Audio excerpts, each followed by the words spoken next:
Bismillahirrahmanirrahim. Assalamualaikum warahmatullahi taala wabarakatuh. Berita Hijrah 17 Disember bersama saya Aziza Arifin dan jurubahasa isyarat Ahmad Hafiz Azzamuddin. Dan berikut tajuk utama malam ini.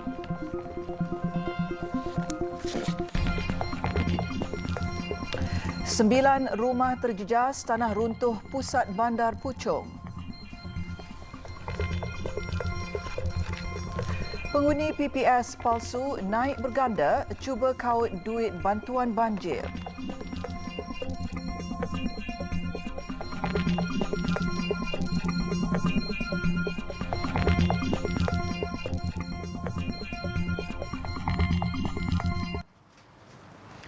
Kerja-kerja pembaikan cerun di kawasan tanah runtuh berdekatan Taman Wawasan Pusat Bandar Puchong dan proses menanam cerucuk besi dijangka mengambil masa 2 minggu. Ketua Polis Daerah Serdang, Assistant Commissioner AA Anbalagan berkata, kerja-kerja tersebut telah bermula kira-kira pukul 4 pagi tadi. Mengikut kontraktor yang dilantik Majlis Bandaraya Subang Jaya, kerja-kerja menanam cerucuk besi akan melibatkan kawasan sepanjang 150 meter persegi menggunakan 375 besi cerucuk untuk menghadkan pergerakan tanah. Ia dijangka mengambil masa 2 minggu. Seperti mana saya maklumkan tadi, pihak MBSJ melalui pejabat kejuruteraan mereka, MBSJ dan pihak Jabatan Mineral dan Geosains ada berada di sini. So, kita menunggu laporan daripada mereka secara khusus. Tapi pada peringkat awal dinyatakan 9 unit rumah yang di mana kejadian depan itu tanah runtuh itu berlaku dikosongkan dahulu. Dan kami meletakkan pos kawalan tempat kejadian juga selepas pada rumah tersebut.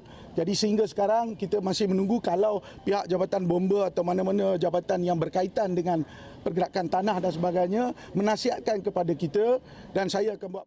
Setakat ini kejadian tersebut melibatkan 9 buah rumah dan 4 buah kereta. Selain proses menanam cerucuk, kawasan runtuhan juga akan ditutup dengan kanvas bagi mencegah kawasan runtuhan dimasuki air bagi mengelak pergerakan tanah. Ketika ini semua penghuni yang terlibat telah diarahkan keluar dengan sebuah pusat pemindahan sementara. Namun hanya sebuah keluarga seramai 8 orang tinggal di PPS tersebut. Baki yang lain kini berada di rumah keluarga dan saudara mara berdekatan. Polis juga akan mengadakan kawalan keselamatan 24 jam di kawasan runtuhan sehingga kerja-kerja pembaikan selesai.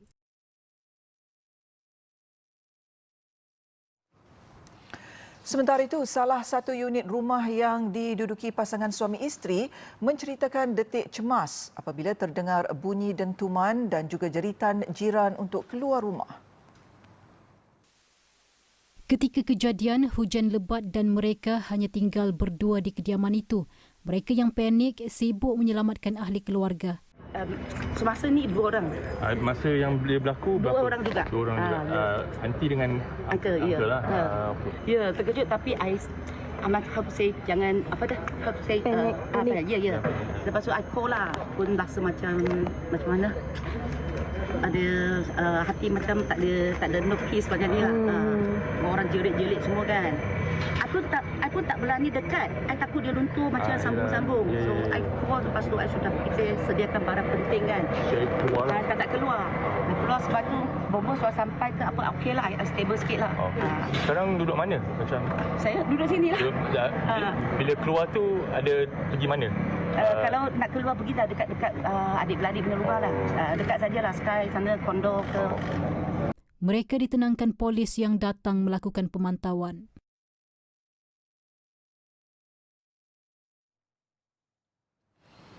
Lebih 50 penduduk di Kampung Rawai, Marang menghadapi kesukaran melakukan aktiviti harian ekoran halaman rumah mereka dilanda banjir termenung sejak hampir sebulan lalu. Seorang penduduk Muhammad Zaid Ngah, 52 tahun berkata banjir termenung melanda kira-kira 11 rumah di kampung tersebut adalah disebabkan laluan air dan sistem perparitan yang tersumbat dipercayai akibat projek pembangunan berhampiran kampungnya itu. Jelas Muhammad Zaid yang juga pesakit strok sejak 2019, dia tidak dapat membuat rawatan kerana jalan keluar masuk ke rumahnya dinaiki air sehingga ke paras peha sejak Terengganu dilanda banjir gelombang pertama 20 November lalu. Katanya jika hujan, air akan meningkat ke paras 1 meter di jalan tersebut dan sehingga kini air hanya surut ke paras peha sahaja. Mana saya sebelum ni, sebulan sekali tu adalah untuk urut tang, untuk rawat tang tu ada juga. Tapi sekarang tak boleh keluar tu. Tak boleh keluar dah. Sebabnya air dalam sangat. Kereta tak boleh lalu. Sebab saya tak boleh motosikal dengan kereta saja boleh naik. Kereta tak boleh, motosikal tak boleh. Kereta boleh. Jadi sekarang ni nak keluar kereta pun tak boleh. Sementara itu, suri rumah Ramlah Siddiq 45 tahun berkata banjir yang berpanjangan sehingga hampir sebulan itu adalah yang pertama kali dihadapinya sejak tinggal di kawasan tersebut 9 tahun lalu. Katanya sebelum ini air akan surut dalam tempoh 2 atau 3 hari sahaja dan tidak sampai sebulan seperti sekarang. Rasanya kat sebulan lebih dah ni kita duduk dalam keadaan rumah ni di keliling air ni rasanya. Sebab kita ni dah nak keluar nak ni payah juga, kita ada anak OKU jadi nak keluar masuk rumah ni susah lah, jadi nak pergi mari-mari ni. Lepas tu depan rumah ni ada taki septik, takut nyakit-nyakit lain lah macam nyamuk, macam gatal-gatal, nak gitulah maknanya kita nak air ni mana takut ni tak mahu lama gini lah, maknanya nak selesai lah dengan molek lah kata orang gitu lah. Air setinggi paras betis yang kini bergenang di depan rumahnya menyebabkan dia terpaksa meninggalkan kereta di tempat yang lebih tinggi sejauh 300 meter dari rumahnya. Dan bagi seorang ibu anak 3 termasuk seorang bayi berusia 2 bulan, Siti Aisyah Awang 38 tahun, dia risau dengan kesihatan anak-anaknya kerana terpaksa meredah air yang tercemar limpahan air dari tangki septik yang terletak di depan rumah mereka. Macam saya baru habis berpantau, payah sikit sebab kena harung air untuk cek anak kuning. Lepas tu saya ada anak kecil 2 orang. Terpaksalah dukung seorang, piping seorang untuk arung air ni. Harapan moga ada pihak yang berwajib mengambil tindakan yang sewajarnya. Penduduk merayu kepada pihak berwajib agar mengambil tindakan segera bagi menyelesaikan masalah mereka termasuk meluaskan dan menyelenggara sistem perparitan di kampung itu dengan lebih baik.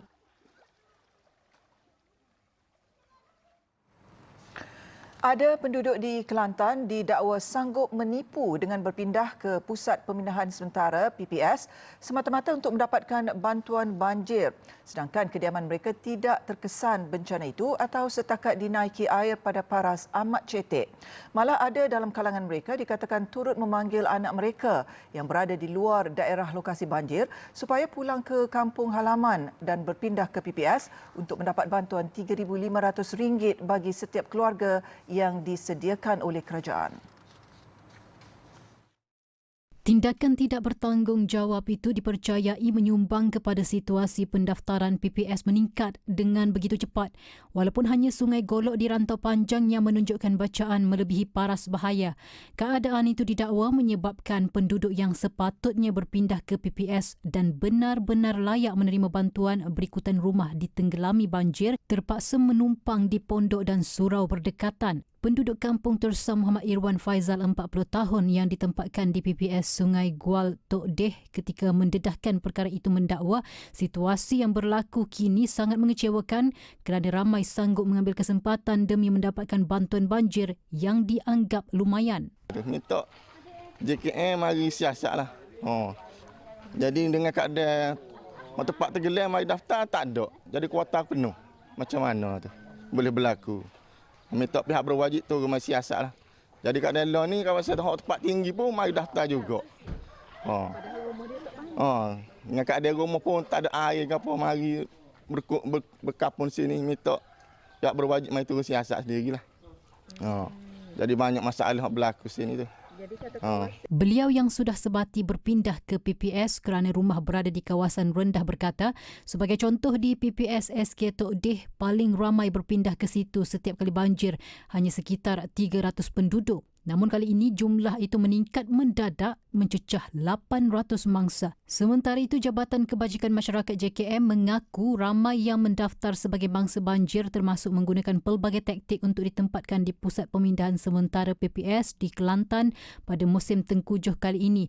Pengarah JKM Negeri Said Sidop ketika dihubungi berkata, situasi itu bukan perkara baharu tetapi ia semakin ketara yang dikatakan berpunca daripada bantuan banjir yang banyak. Beliau berkata apabila kerajaan mengumumkan mangsa banjir wajib berpindah ke PPS bagi membolehkan mereka mendapat bantuan, ramai dipercayai mengambil kesempatan walaupun kediaman mereka tidak ditenggelami.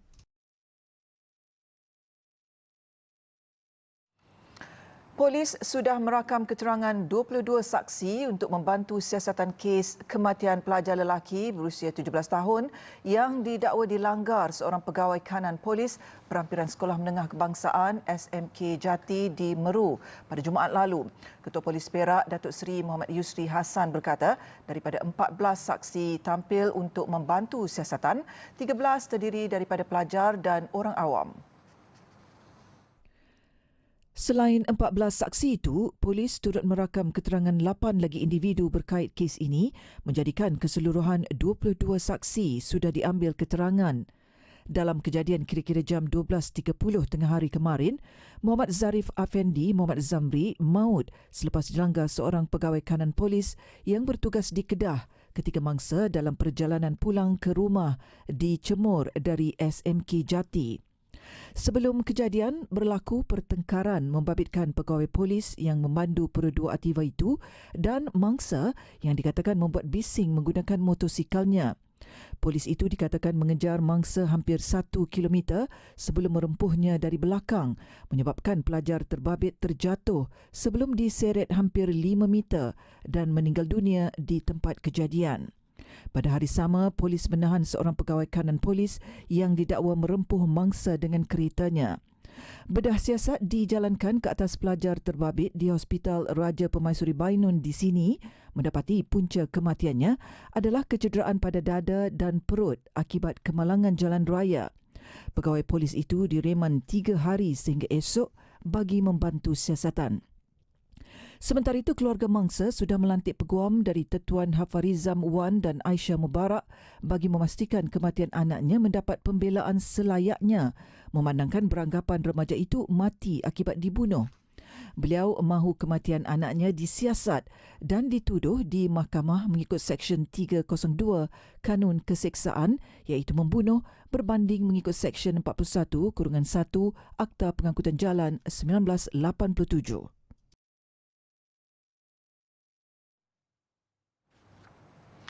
Individu panas baran hingga bertindak mencederakan orang lain perlu menerima bahawa mereka perlu dirujuk kepada kaunselor atau pakar psikologi. Pakar Psikologi Universiti Pertahanan Nasional Malaysia UPNM, Profesor Datuk Dr. Muhammad Fadhil Cik Din Said berpandangan golongan tersebut perlu mempelajari kemahiran tangani emosi agar mampu mengawal kemarahan dan tidak bertindak di luar kewarasan.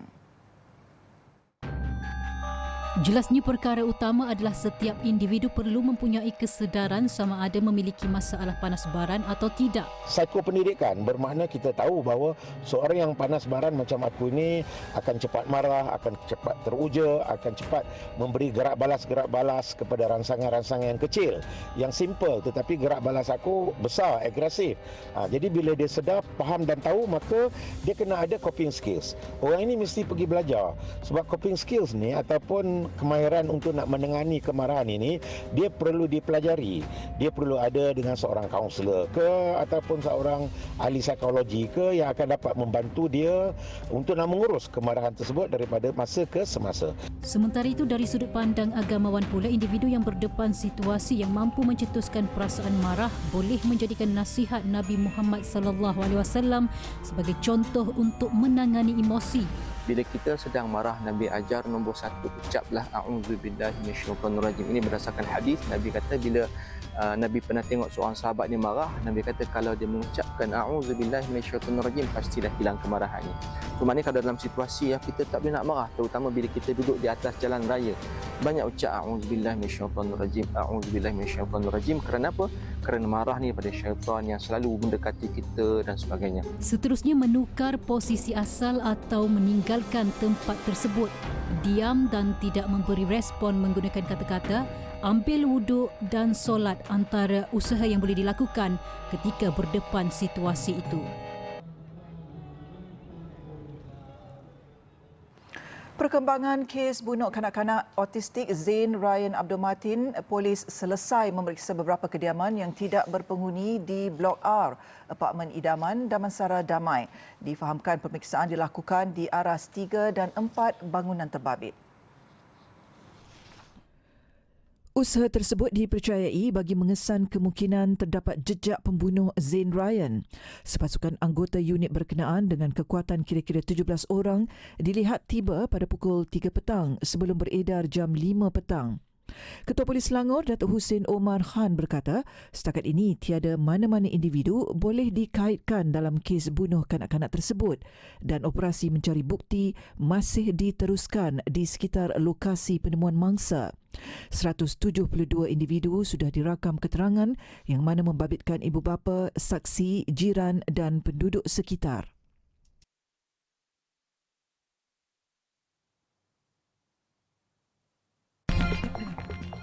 Adik-beradik bukan Islam teruja berkhatan beramai-ramai.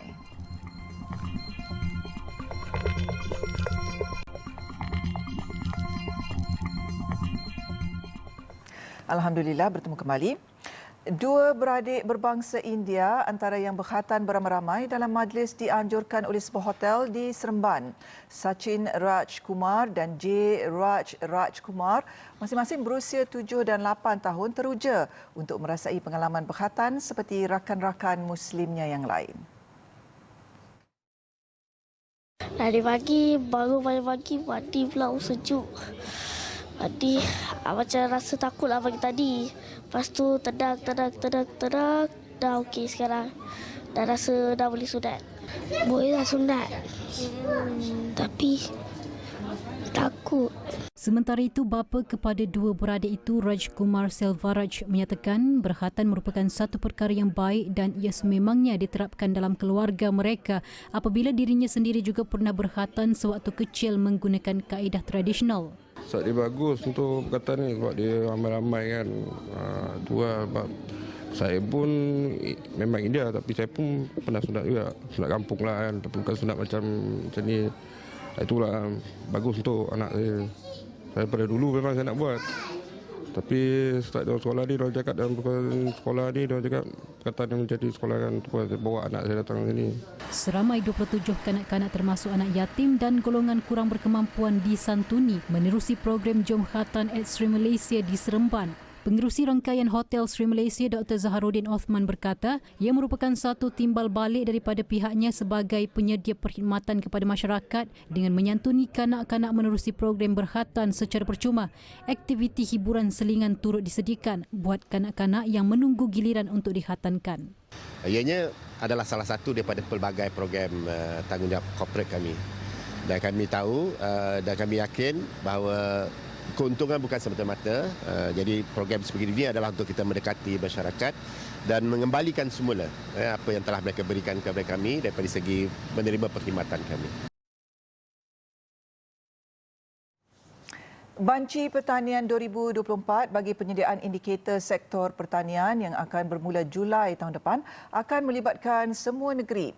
Ketua Perangkawan Datuk Seri Muhammad Uzir Mahidin berkata, banci untuk perancangan serta pembangunan dalam sektor pertanian negara secara menyeluruh itu akan diselaraskan di bawah Jabatan Perangkaan DOSM. Contohnya kita boleh mengetahui tentang isu-isu ataupun kekuatan di sektor misalnya penanaman nenas, penanaman sayuran, kita pergi melawat taman pertanian kekal dan sebagainya. Dari situ kita boleh nampak bahawa kita mempunyai satu tindakan ataupun pelaksanaan polisi yang amat baik. Tetapi bagaimana ia boleh ditambah baikkan. Dan yang paling penting saya nyatakan tadi, kita nak supaya kestabilan dalam harga-harga berkaitan dengan pertanian ini akan menarik lebih ramai pengusaha dalam bidang pertanian. Menurut Datuk Seri Muhammad Uzair, setakat ini DOSEM menerima sambutan baik dari setiap negeri berhubung banci pertanian yang bakal dijalankan itu. Namun katanya kekangan yang perlu diatasi ialah untuk mengumpul dan mengenal pasti pemilik tanah-tanah pertanian kerana hampir 80% penduduk negara kini tinggal di bandar. Jelasnya lagi, banci pertanian terakhir yang dibuat adalah pada 2005 dan didapati banyak jurang serta ada data yang tidak konsisten. Justru banci pertanian 2024 itu melibatkan pertubuhan dan isi rumah yang terlibat dalam aktiviti penanaman, perikanan serta akuakultur, perhutanan dan pembalakan akan dibuat sehabis baik untuk mengumpul data terkini. Ia akan turut digabung jalinkan dengan data-data industri termasuk sektor perkilangan berkaitan dengan pertanian untuk melihat hasil ekosistem sektor perdagangan negara. DOSEM juga katanya berharap dengan bancian itu permintaan dan penawaran produk pertanian dapat diseimbang dengan keperluan supaya tidak berlaku lebihan pengeluaran menyebabkan harga jatuh di bawah kos pengeluaran. Beliau ditemui media selepas program penghijauan Malaysia sempena banci pertanian 2024 di Institut Latihan Statistik Sungai. Program penghijauan Malaysia merupakan simbolik kepada pelaksanaan banci pertanian yang akan dilaksanakan DOSEM. Forest cover change tu kita minah jadi jalan dan sebagainya. Israel. Alhamdulillah, bertemu kembali. Kita beralih ke perkembangan luar negara. Kekejaman Israel tiada penghujung. Kali ini Zionis menggunakan jentola untuk menggilis puluhan rakyat Palestin yang cedera ketika berlindung di Hospital Kamal Adwan di utara Gaza. Tindakan gila itu dilakukan di hadapan rakyat Palestin lain secara terang-terangan. Jentola Israel dikatakan telah memusnahkan kebanyakan infrastruktur luar dan dalam Hospital Kamal Adwan. Malah jentolak tersebut digunakan untuk meranapkan kemah mangsa cedera yang berlindung di luar hospital tersebut dan menggilis rakyat Palestin dan ditanam hidup-hidup. Kesemua yang syahid tidak mampu melarikan diri kerana keadaan diri mereka yang cedera dan lemah. Jumlah sebenar mangsa yang syahid dalam pembunuhan kejam itu masih belum dipastikan Kementerian Kesihatan Gaza. Lebih menyedihkan dilihat seekor kucing memakan cebisan jenazah yang tertimbus akibat digilis jentolak. Dalam pada itu, tentera Zionis memaparkan satu video menunjukkan situasi ketika mereka menyerbu masuk Hospital Kamal Adwan di media sosial. Menerusi rakaman tersebut, mereka mendakwa menjumpai beberapa senjata seperti pistol yang disembunyikan di dalam inkubator bayi dan pelbagai mesin peralatan lain di hospital tersebut.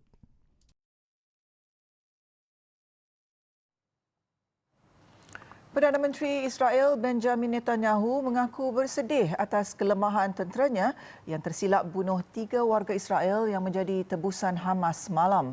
Ia merupakan perkara janggal melihat pemimpin negara haram itu mampu bersedih atas kematian 3 rakyatnya sedangkan beliau tiada langsung rasa simpati ketika membunuh lebih 19,000 rakyat Gaza.